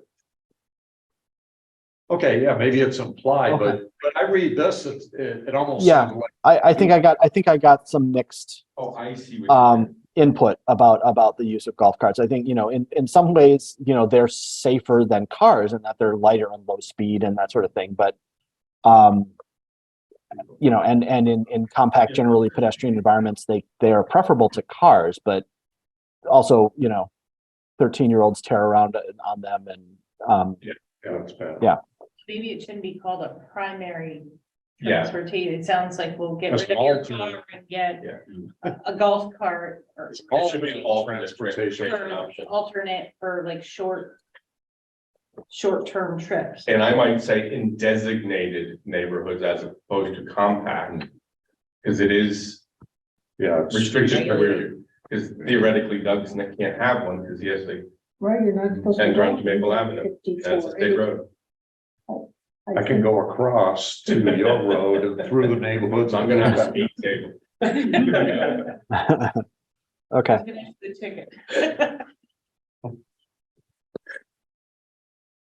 right. All right, well, if any, Go ahead, Paul. nobody else, I have two more. Discourage use of drive-through services in core civic and commercial areas. I'm not sure I agree with that. I mean, certainly a commercial area would be ideal in that,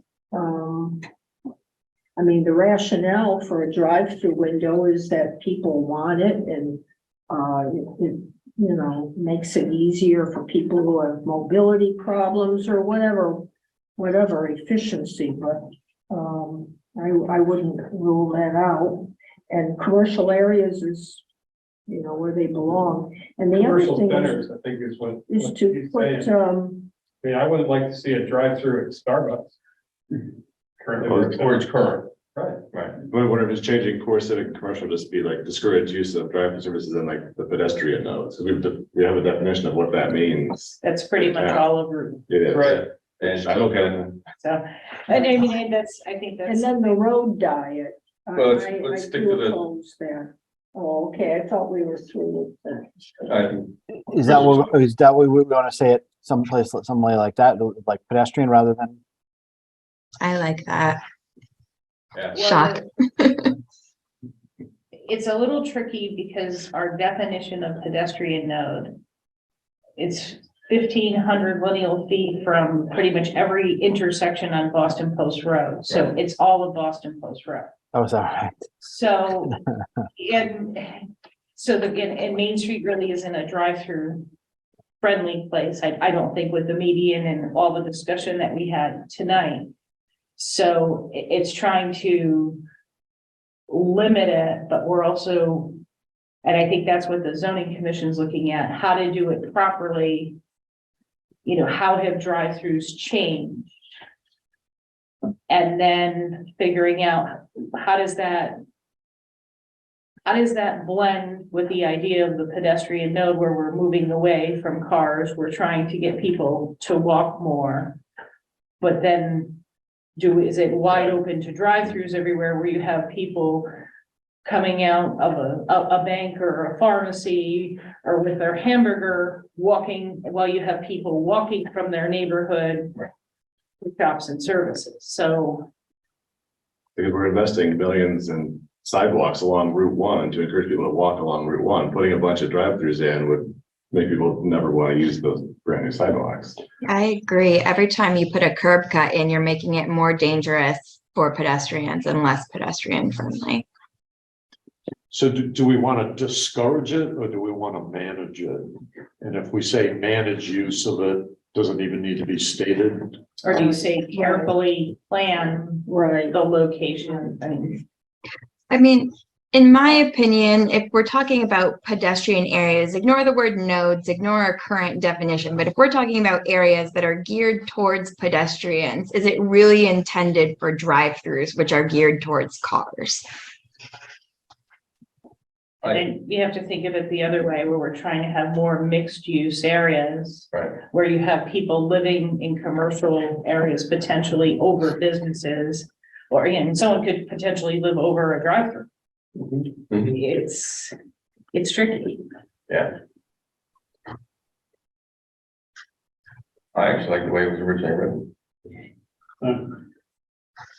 Because core civic to me means the downtown area over near the shopping center. Yeah. Where you do see a lot of pedestrian activity. Honestly, you don't see a lot of pedestrian activity out by Big Y. And I think you can put all the sidewalks you want up there, you're not gonna see a big use of it. I think that's the point of planning, though. They're incremental. They're over a 10-year time frame, and then they're reimagined and updated. So it's all incremental changes to make a vision that you ultimately want to see. It's not planning for what you already have necessarily. And if we want to see more people walking in those areas, then we need to make those areas more walking friendly. Right, and I think we are. But that also includes the mixture of uses that you Right. put there.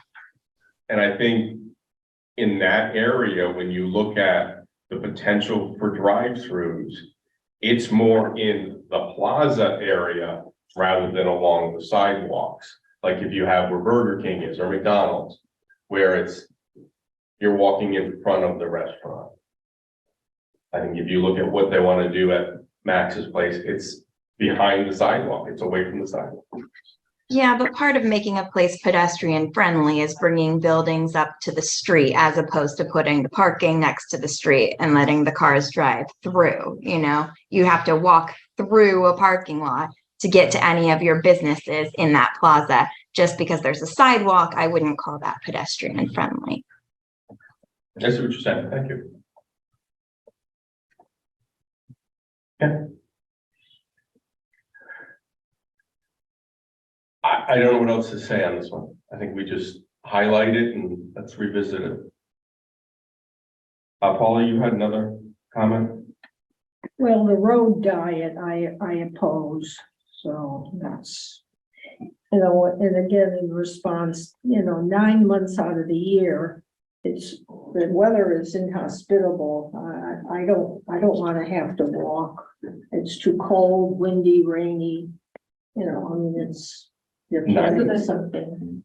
So the road diet is to, instead of having really wide lane, which is to narrow. Yeah. It's not to Yeah. make well, people to walk, it's decrease- to slow down traffic Right. and. Well, from auto dependency.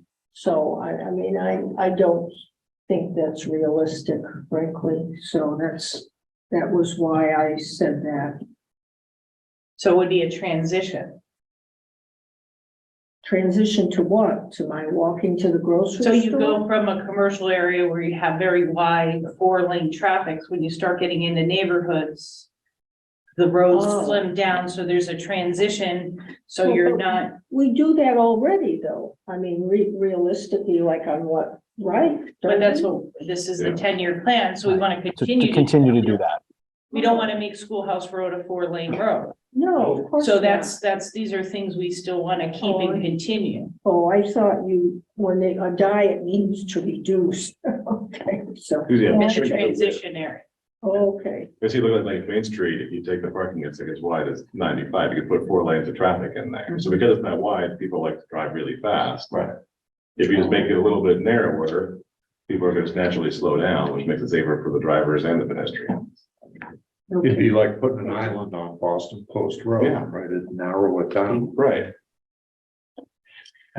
yeah, except that there's a lot of traffic there now. I mean, that, you know, Oh, there's schools not get much. out. Okay. You drive right, through okay. Madison, they've got it all Right. islanded and It's all one, it's only 2 lanes. makes people slow down and look at what they can spend their money Yeah, you on. can see I'd the love to business see making Look for shops. pedestrians. Yeah. I'd love to see that on Main Street. I think that'd be fantastic. Because that would slow down traffic on Main Street and limit the issue of people in the crosswalk. And you could actually see the shops, so there you go.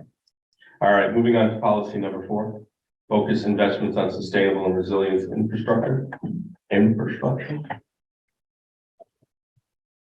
Any questions or comments on policy 4? Yes, well, I thought of a couple of other infrastructure items. You know, in terms of investments in culverts.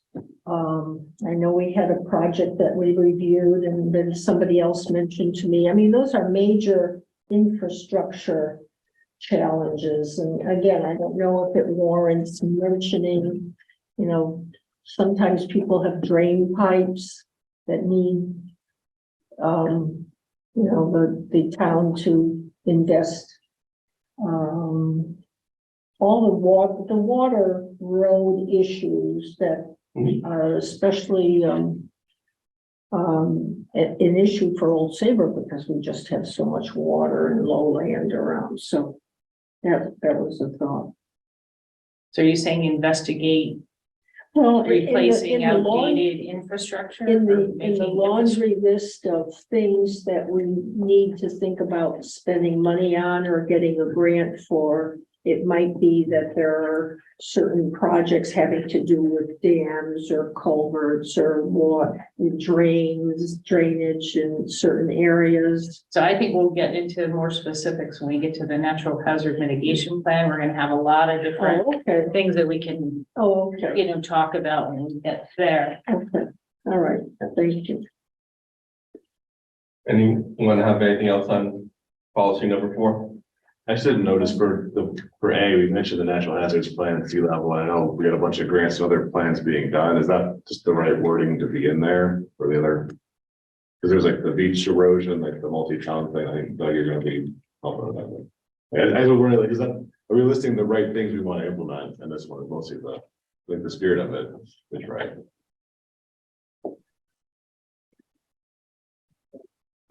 So specifically, what are you saying? Like, I just, are those A- plans or studies the right things we want to be Yeah. mentioning for this is going forward for 10 years? It's probably. I would defer to Chris on that if you think that we're referencing the right. If it's We're, right, then. we're gonna be updating both. oh, maybe like in A, you could add, and subsequent studies. Implement recommendations of the NHMP and sea level rise study and subsequent studies. Yeah, I just want to limit us to Like these a things. catch-all. Yeah, help Right. kind of revisit it. And we've had Yeah. a few things happen Right. recently, so. And these 2 are upcoming studies. They're not stuff that's sitting on the shelf, correct? Those 2, well, the hazard mitigation plan is a 5-year plan. So Right. the last one was updated, what, Year. 2 years ago, Megan? So. Right, but there's always 2 years one ago? place. Right, Yeah. yes. So So right this, now, I agree with your comments. we're doing 2025. So Fine, we're yeah. gonna, so I budgeted this budget cycle And then we're gonna kind of jump into that and start those workshops. And, you know, in the next year Yeah. or so, so we're on time for it. And, you know, and frankly, it's, you know, there's always an active natural hazards mitigation plan that has a huge laundry list of improvements. So, you know, it's probably better just not to put a date on it and just say the NHMP. And that's where I was going a little bit with some of Paula's concerns about specific culverts and things they've seen in front of the Wetlands Commission. Yeah. That's really the place to dump those specific projects into. As far as recent grants, and I can enhance this a little bit, or just kind of. Yeah, I mean, if the natural plan or just like, you know, I'm just thinking like, what, is sea level rise study something that was done once or is done continuously, or just to make sure that the way it's worded is have a set for the next 10 years. So- It's kind of what I'm- We're involved in this grant, but we had a sea level rise committee in Right. 2014. I think it was 2017. We had a study done, a sea level rise study to see what was happening, but now we're at a point we're looking at what we think is happening, but what do you do from there?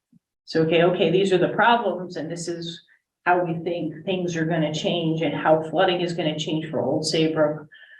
So we're really kind of looking at, with this grant, the Long Island Sound Future Funds grant is taking from Clinton to Fenwick. And those folks are catching up. So Clinton and Westbrook don't have a sea level rise plan. And just trying to see how we're impacting our neighbors. So if we go through and have a project in Old Saybrook to help Old Saybrook, we may be starting a mark in Westbrook or in Fenwick.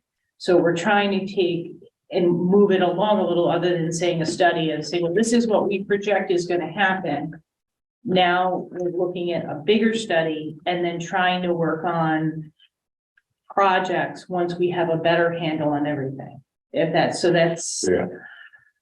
And then go for subsequent grants. So the issue is, we could have a neighborhood come in and say, my seawall is failing. Can you go for a grant for us? And the town goes for a grant for that seawall, and they get the seawall and they fix the seawall, or they do it on their own, but it could have a negative impact on the neighborhood next door, because all of a sudden that seawall changes the dynamics of that shoreline, and then next door neighborhood ends up losing their beach. So that's really what we're taking a broader, multi-jurisdictional approach by the study, and then kind of starting to dig in a little further so that we can actually say, okay, now that we've really dug into this, these are 6 things that we need to look at, prioritize them, and then try to figure out which ones we can make shovel ready, so that when the next grant comes, it's quite a process, but Yeah. that's. There's a way to word this, so we just want to support, you know, the outcomes of that, all that activity is really good. So I think that's what, I think it does invest in project design to make infrastructure enhancements. You know, I mean, some communities, I don't know of any around here, John or Megan, they do have, you know, infrastructure resiliency plans, which I don't think anyone really in the Connecticut shoreline that I know of, you know, I mean, is that far advanced. But I think you kind of have to keep whittling away at it. We're doing a resiliency study at Rivercog as part of the SEDS, but it's not underway yet. And the natural hazards mitigation plan includes an analysis of infrastructure and critical facilities within that analysis.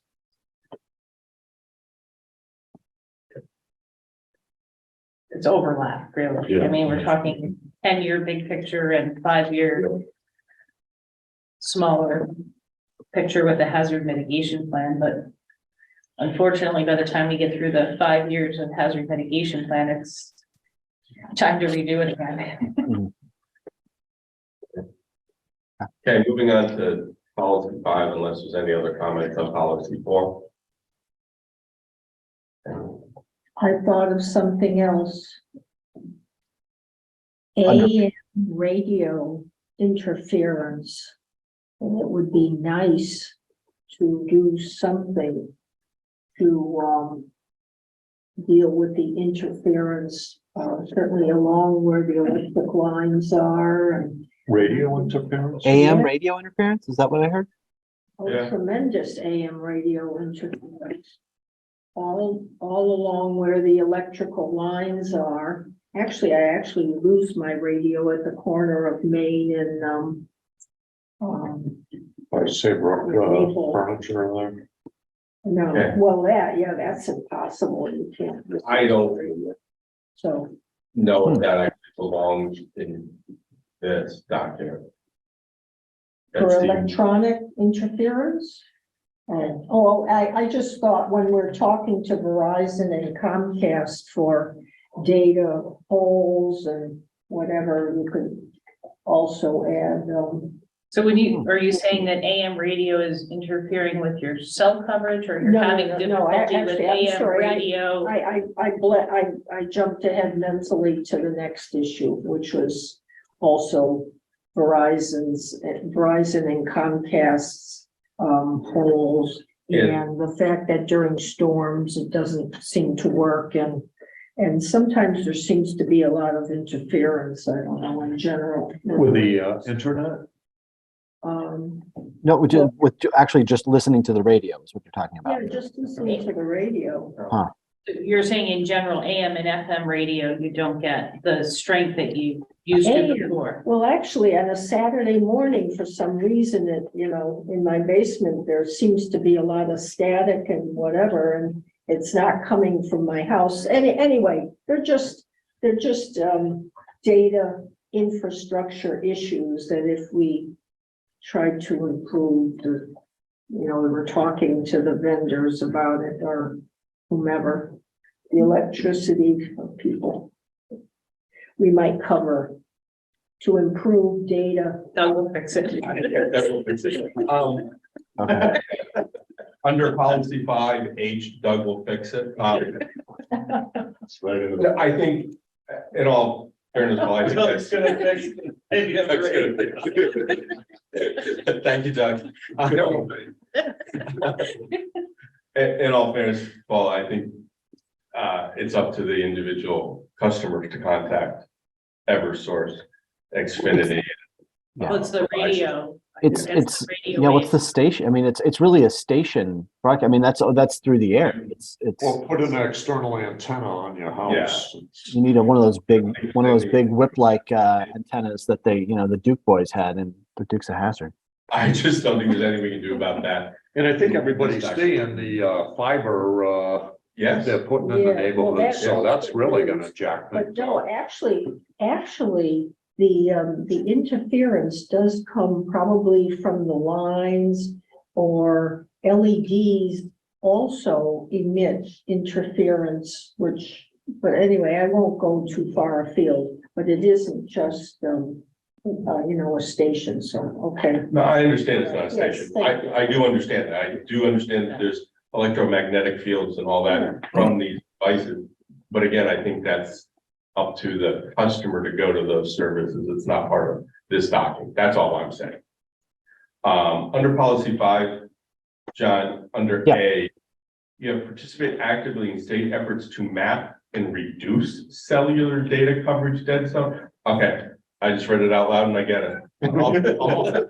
Okay, good. Yeah, there's a huge broadband infrastructure analysis going on right now, and yeah. Thank you. Sorry. I kept reading it to myself and it didn't make sense. As soon as I read it out loud, it made sense. Okay. Okay.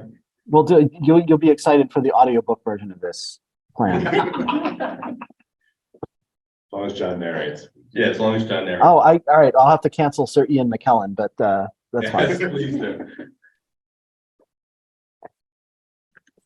I have nothing else. I mean, I'm very encouraged to see fiber being rolled out. And I mean, just the number of trucks in town doing it is amazing.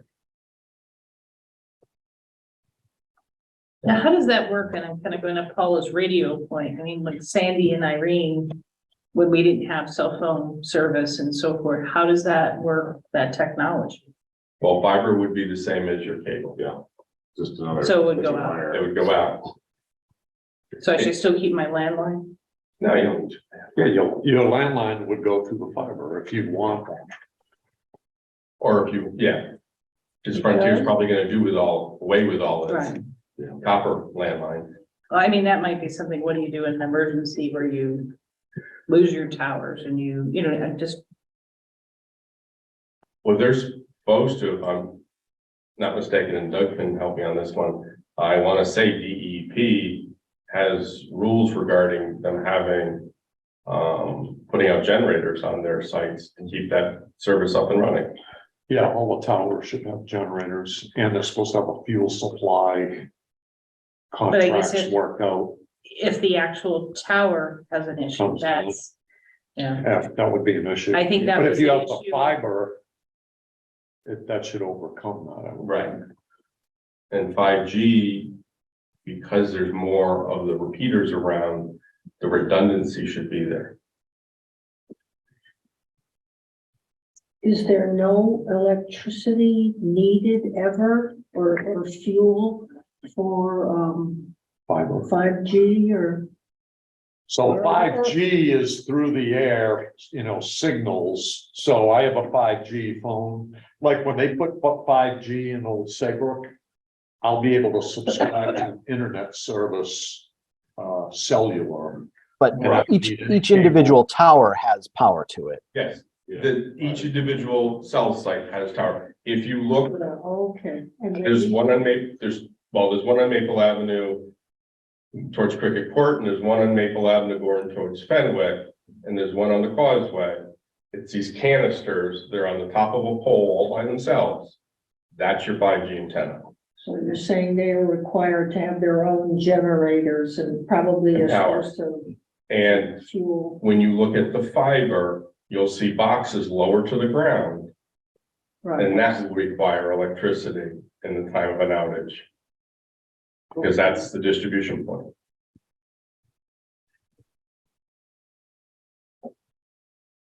Everything requires electricity. I hate to say that. Or it's not simple. No, it's not. It's not simple at all. I did find out a while back that the dial tone on landlines requires electricity, and this person from Frontier said that after a few days, they would run out of.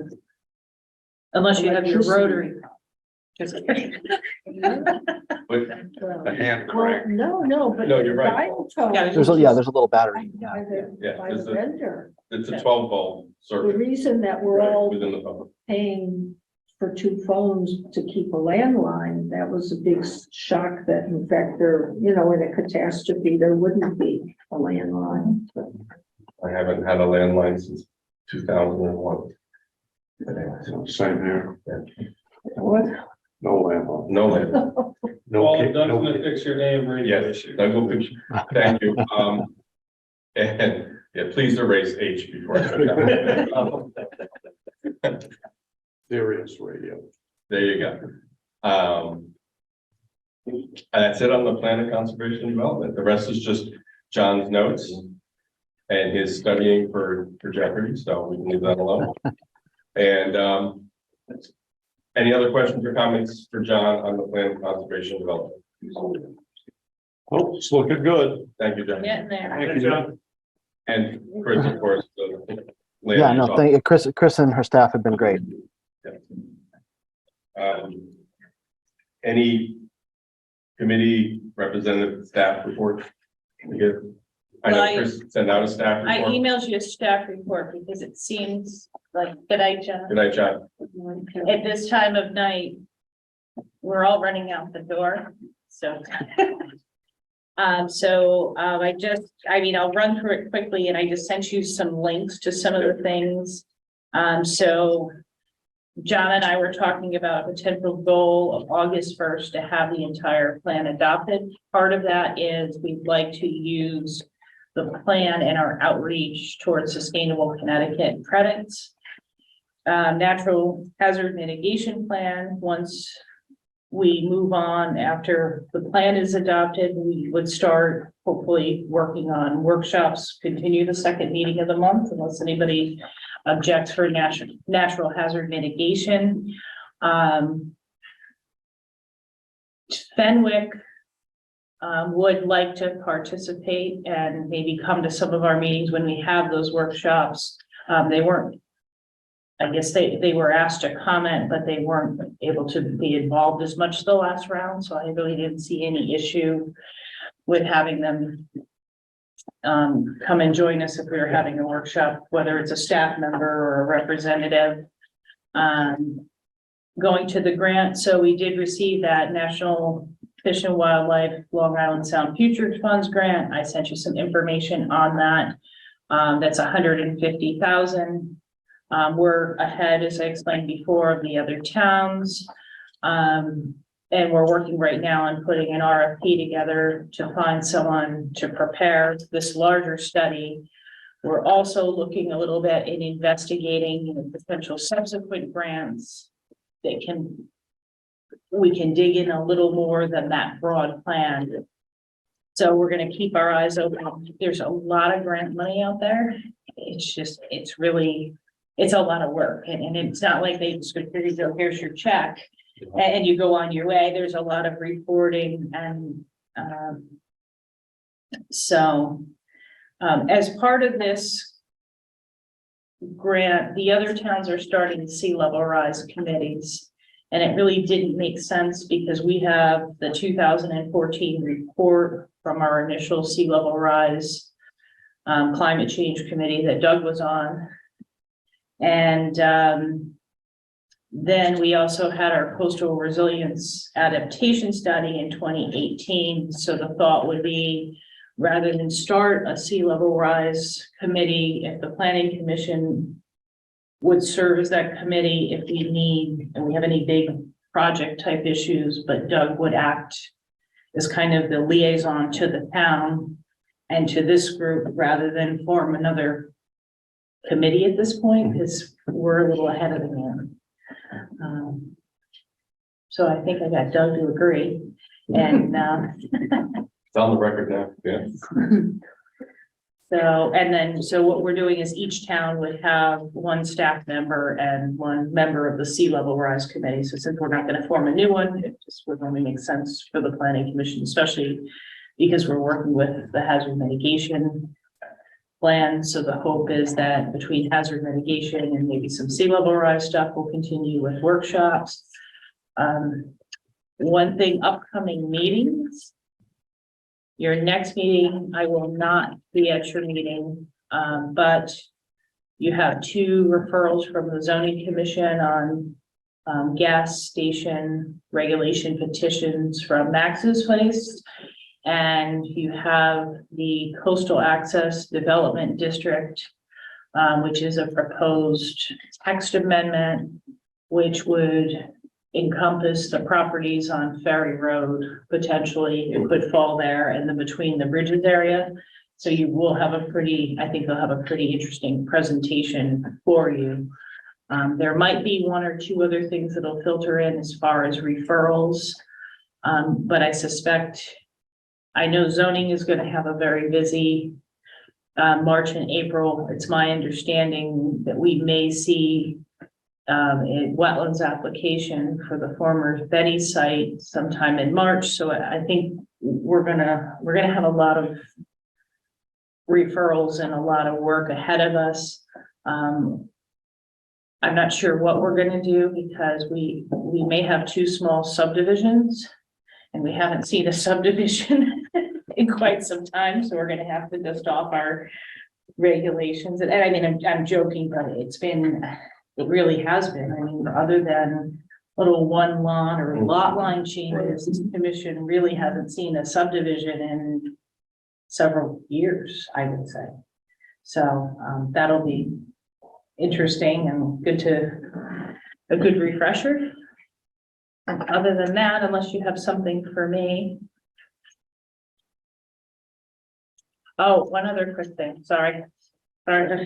At some point, I'd like to go through and there were two road regulation amendments that our public works director, town engineer, and I discussed. So it would be a text amendment. And one of them is pretty simple, I think, but we have to go through the regulatory chain and make the amendment. It's 130B3, and I made some copies just for you to kind of think about. So right now, driveways will have a minimum pavement width of 10 feet and a maximum pavement width of 20 feet. The problem is that in certain areas on small non-conforming lots, particularly in the beach communities and the residence A districts, is kind of a good way to describe them, is that once you put in your code compliant septic system, you lose your driveway, and then people are parking on the street, or they have limited area that they can't really drive into the driveway. So the thought would be, if we could increase that 10 feet of pavement, the 20 feet, which would have been the maximum, I'm sorry, allow some wiggle room and leave that up to the public works director. So, I mean, if you have a driveway where you can just drive in and park 6 cars, it really wouldn't make sense to give you more than 20 feet of curb cut along the road. But if you can only park 1 car and you have a 3-bedroom house and you have company, now there's nowhere really to park. And what people want to do is they want to improve it. So they're either parking on the grass or they're parking on gravel. And the gravel's not supposed to be within that right of way because it still counts as that impervious surface. So now, you know, maybe you have your 1 parking space that you pull up into, but people's cars are sinking in the mud, people want to go through, and then the result is they're parking on the road.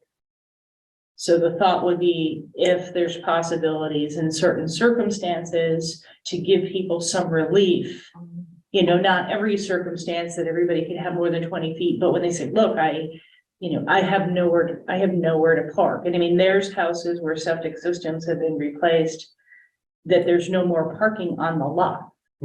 So they're parking parallel pretty much to the street in the town right away. So the thought would be to allow some improvement in circumstances where there really is no alternative. Would it be more of stone rather than asphalt? Or It could be. it could be either? It could be either. I mean, right now, I'm just kind of giving you a quick overview of the thought and the problem. Yeah. And then we would more formally, I guess, present it, but I thought I would bring it up. And then we've had some discussions about putting something, I don't know if it's going to go into the road regulations or exactly where. We've had some issues, particularly with construction projects, where we go out, we give the CO, then all of a sudden grading and drainage goes in and it impacts the town road. So we're trying to figure out ways in the process to stop people, you know, they're not intentionally trying to do it, but the result of a construction project is all of a sudden the grading and the drainage gets changed and the water's rushing down the road and flooding somebody else, who then says, well, can I have a curb? Right. And it's, so there's just a few, I mean, nothing major, but I think we met on this at least 6 months ago. So it's been kind of kicking around my desk and we've been busy. So just, I thought I'd float the balloon, and unless you object, I'd like to bring it and move it along and start the process on it. Sounds good. Would it be a public works director role? Would it be a zoning officer or building inspector? We were talking about a public works director. And do they have that type of authority? You know, I think it's like a zoning officer, that's very defined, and building inspector, I don't know if it falls under their purview, but those are defined roles with teeth. Where a public works director. Well, that's why we were talking about either kind of sneaking it in the road regulations, so it's part of a, you know, a requirement of a regulation, or into the CO process. Yeah. So a lot of times the building official and I will go out, everything looks great, we're waiting for their lawn to establish, the next thing you know, they decide 2 months later, they're gonna put in a paver driveway, and they're gonna regrade the whole yard, and the next thing you know, you have this water problem. So we're just investigating it in ways that to give us a little more teeth. I mean, we have difficulty getting people to pull even encroachment permits. They really don't understand if they do work in the right of way, even just to replace their apron. You know, people just go through, Joe landscaper comes by, rips up their driveway, and we have specifications because that area of apron, depending on how it's put in, or if it's improperly put in, then can damage the road, which is the town's. So we were talking and we were just trying to figure out better ways, you know, to help people, but also to kind of improve what we do and make things better to avoid problems. Very good. Okay, anything else? Let's just say there's a regional planning commission meeting back in January. The main point of topic there was just I think the regional economic development plan kind of came out here. So that's, I think, required by the region for applying for certain grants. I know it's out available on the site. I'm not sure if it's still open for public comment. Do you know, Megan? Yes, it's up until the 26th. Okay, thank you.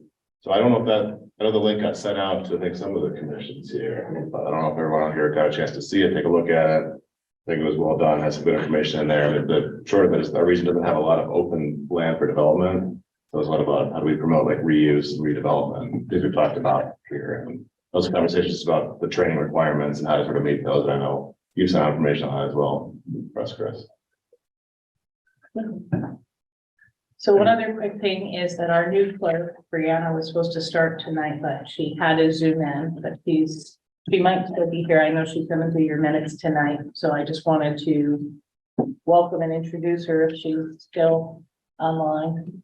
Shows her still here. She has her camera off, but Yeah, there she is. there she is. Hi. Welcome aboard. Hello, thank you. You're welcome. So, what we can just touch base about minutes and stuff like that, and we'll go from there. Good. Did you have something, Doug, or you all set? Were you looking for a motion? Sure, I'll understand a motion. Motion to adjourn. The second. Second. All those in favor? Aye. Any opposed? Any nays? All right, thank you.